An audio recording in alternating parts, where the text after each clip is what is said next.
350 वर्षापूर्वी छत्रपती शिवाजी महाराजांनी राज्य उभारलं.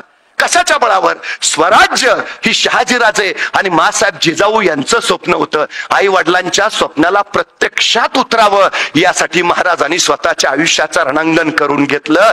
या भूमीचा सर्वोत्तम पुत्र आहे छत्रपती शिवाजी महाराज. प्रभू श्री रामचंद्रांचा बी नाव घेतो ना. गुरुकुलातनं परतले, अयोध्येत आले आणि पिता राजा दशरथाने घोषणा केली, माझा राम अयोध्येचा राजा होईल. अयोध्या सजली, राज्याभिषेकाची तयारी सुरू झाली. आनंदी आनंद सगळा. आणि उद्या राज्याभिषेक. आदल्या रात्री कैकेयी माता राजा दशरथांकडे आली, तुम्ही माझे 2 वर देणं बाकी आहात. राजा दशरथ म्हणाले, उत्तम, उद्या माझ्या रामाचा राज्याभिषेक आहे, त्याच्यासारखा दुसरा आनंदाचा दिवस नाही, मागा. या आनंदाच्या दिवशी तुम्ही वर मागताय, माझ्यासाठी कोण आनंदाची गोष्ट. पण कैकेयी मातेनं वर मागितला. पहिला वर, श्रीरामानी 14 वर्ष वनवासाला जावं. आणि दुसरा वर, माझ्या भरताला अयोध्येचं राज्य मिळावं. पायाखालची जमीन सरकली, बीज कोसळण्याचा भाग झाला राजा दशरथाना. पण प्राण जाय पर वचन ना जाय. दिलंय ना वचन, पूर्ण करायलाच हवं. भरल्या काळजानं राजा दशरथाने श्रीरामांना बोलावणं धाडलं. श्रीराम आले, राम तुम्हाला 14 वर्ष वनवासाला जायचं आहे, पण परंतु किंतु एक शब्द नाही. निघाले श्रीराम. श्रीराम असं म्हणले का? ही का पद्धत आहे का? सगळी तयारी झाली, राज्याभिषेकाची तयारी झाली, बॅनर सगळ्या गावभर लागले, सगळी माणसं आलीत आणि तुम्ही आता सांगताय काय? अजिबात नाही. ते काय काही मात्याला सांगायचं ते तुमचं तुम्ही सांगा, आपल्याला जमणार नाही. नाही हो, एक शब्द नाही. निघाले श्रीराम. सीता मातेला म्हणाली, सीते वनवासाला जायचं आहे, आता अयोध्येला परत येऊ ते 14 वर्षानंतरच. दुसऱ्या क्षणी सीता माता निघाल्या. सीता मातेने विचारलं का? ह्यासाठी करून आणलं वय? आमच्या पप्पाने काय ह्यासाठी दिलं तुम्हाला?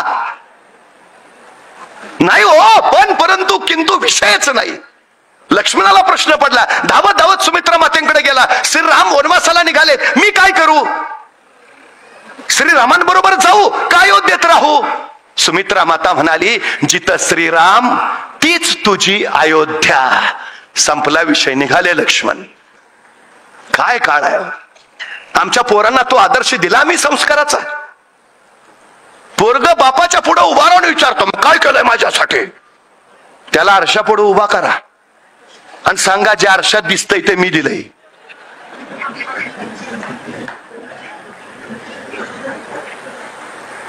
हिम्मत कशी होते? मातृपितृ देवो भवचा संस्कार गेला कुठं? अरे जर तो जन्माच्या जुमानत नसेल तर तो कुणाला जुमानेल? ही कुणाची जबाबदारी आहे? सगळ्यात महत्वाचा प्रश्न आहे हो तो. सगळ्यात आई वडिलांबद्दल कृतज्ञता व्यक्त करायलाच हवी, करायलाच हवी. खर तर संयोजकांनी मला चला संस्कारी पिढी घडवूया असा विषय दिला आहे. मी समोर पाहिलं आणि माझ्या लक्षात आलं,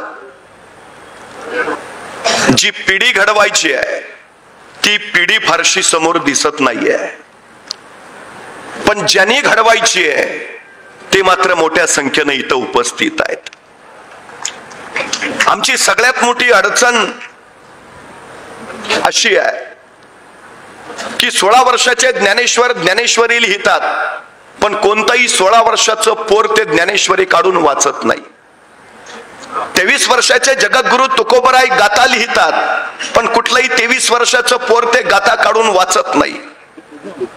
वीराचार्य वयाच्या 34व्या वर्षी देह त्यागून या समाजाला आपलं तत्वज्ञान सांगून जातात, पण 30-35ची तरुण मंडळी इथं दिसत नाहीत. ही आमची सगळ्यात मोठी अडचण आहे.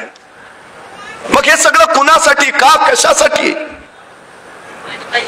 60-70 ओलांडलेल्या माणसांनी गाथा वाचायची का?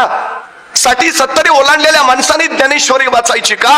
60-70 ओलांडलेल्या माणसांनी वीर शिरोमणी वीराचार्यांचं तत्वज्ञान अभ्यासायचं का? हे त्यांच्यासाठी नाहीच आहे. 60-70 म्हणजे ज्यांच्या अंगात आता पाप करायची ताकद नाही, ती माणसं पुण्य काय करणार आहेत? मग हे करायचंय कुणी? जे आयुष्याला आरंभ करतायत, जे जगणं नव्यानं सुरू करतायत, ज्यांना कसं जगावं कसं वागावं हे कळणं महत्वाचं आहे, हे त्यांच्यासाठी सगळं आहे. दुर्दैवानं ते घडत नाही, ही आमच्या समाजाची सगळ्यात मोठी शोकांतिका आहे, सगळ्यात मोठी.